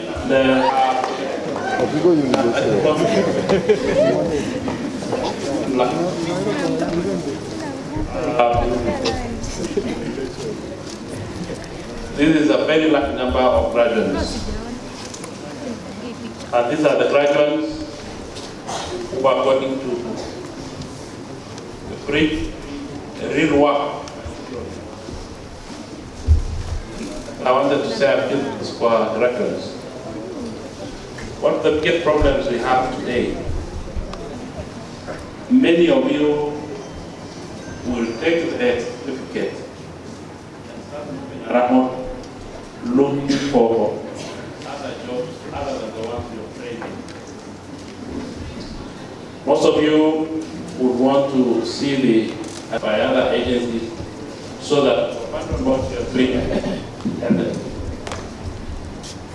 you abandon what you're doing and then you want something else.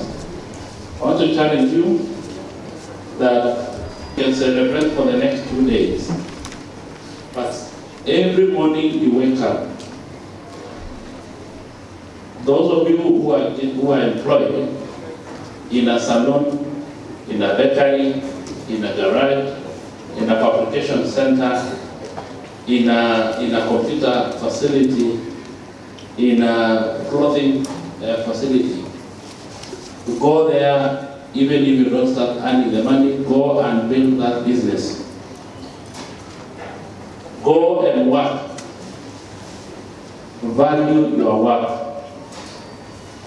Your work is as great as mine, or probably greater. I want to challenge you, utilize your skills, and love your skill, and love your job. If it is masonry, just ensure that you wake up every morning, even if it means volunteering until you get employment. Go and gain more and more experience before you start your own work. Do not abandon what you've been trained for. And for those who are employing the others, please expand your business, take more and more people.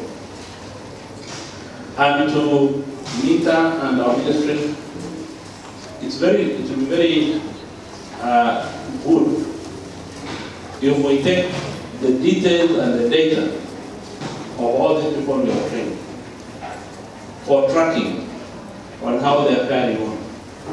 So we're not going to part ways with you.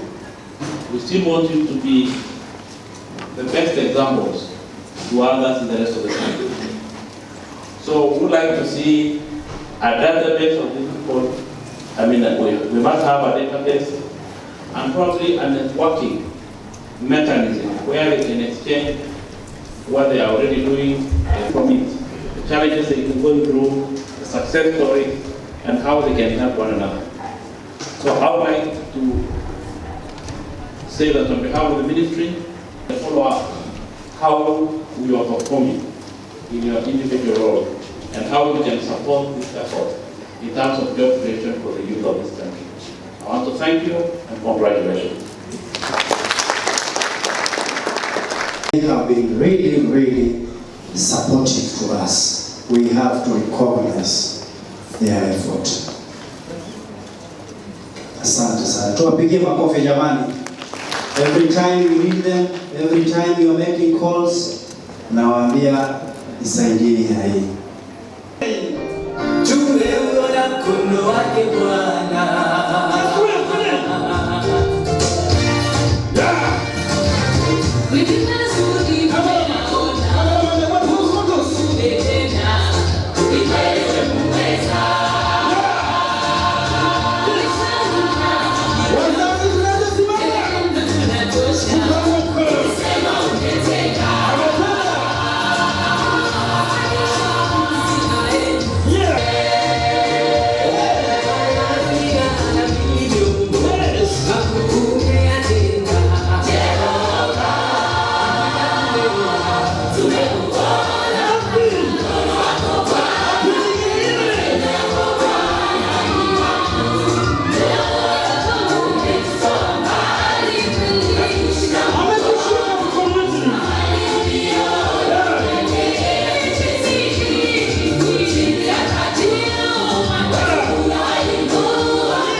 DJ, asante sana. Now, tukule keki eh? Wacha nikaribishe wazazi wawili, mama na baba kutoka Kisii County. Wakilishe Kisii, wapi makofi wapate keki. Wapi makofi jamani? 2 from Kisii County, 2 from Bungoma County, 2 from Kakamega County, 2 from Kisumu County. Wapi makofi ya wazazi jamani? DJ nipatie hewa.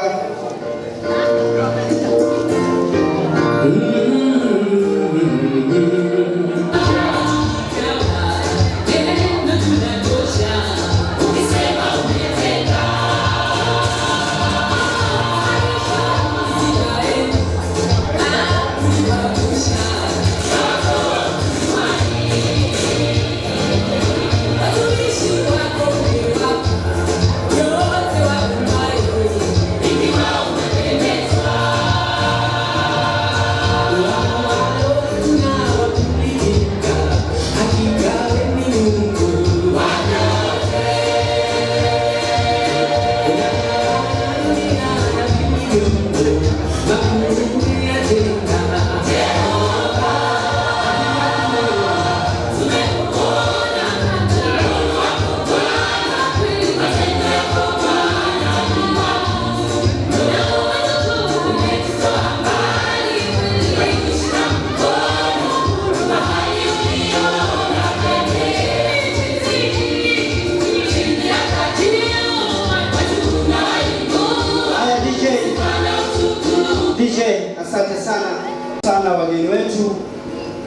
our chief guest all the way from Nairobi. Najua kuna majukumu mengi sana, lakini akasema leo tutakuwa hapa Kisumu. Tupigie makofi. Asante sana. From the national office pia tuwapigie makofi kwa kazi nzuri wamefanya. Asante sana Nita, maana wanafunzi walifanya mitihani na wakapita na mkawapea matokeo yao kwa wakati unaofaa. Tuwapigie makofi pia. Ninashukuru sana kwa sababu ya host ya this place, Kisumu County. Tuipigie makofi. Nashukuru kwa sababu ya all service providers ambao wamejicommit kwa sababu ya leo. Wamefanya kazi nzuri sana. Tangu tulipoanza kazi hii tukawa engage, tumeona mambo yamekuwa mzuri. Tuwapigie makofi pia. Nashukuru sana ofisi ya Janfan. Nashukuru sana Director Jackie. She has been so coordinative, so supportive for this event to be the way it is. Tupigie makofi pia. Ninakushukuru sana wewe mzazi ambaye umekuja ukaacha shughuli zako zote, ukaacha kazi zako, biashara zako, ukasema nitakuja nishuhudie hii sikukuu ya vijana. Tupigie wazazi makofi. Ninashukuru sana all the graduates for the effort you have done. Najua haikuwa rahisi tangu mlipoanza masomo na sasa mnafurahia matunda yenu. Hebu jipigie tu makofi. Thank you very much. I would like to invite one of our partners to come and pose for us. Madam Jane, yes, please. Thank you, Joe, tufungie kwa maombi. Asante. Just come, pray. We can all raise up on our feet. Tupatie Mungu heshima.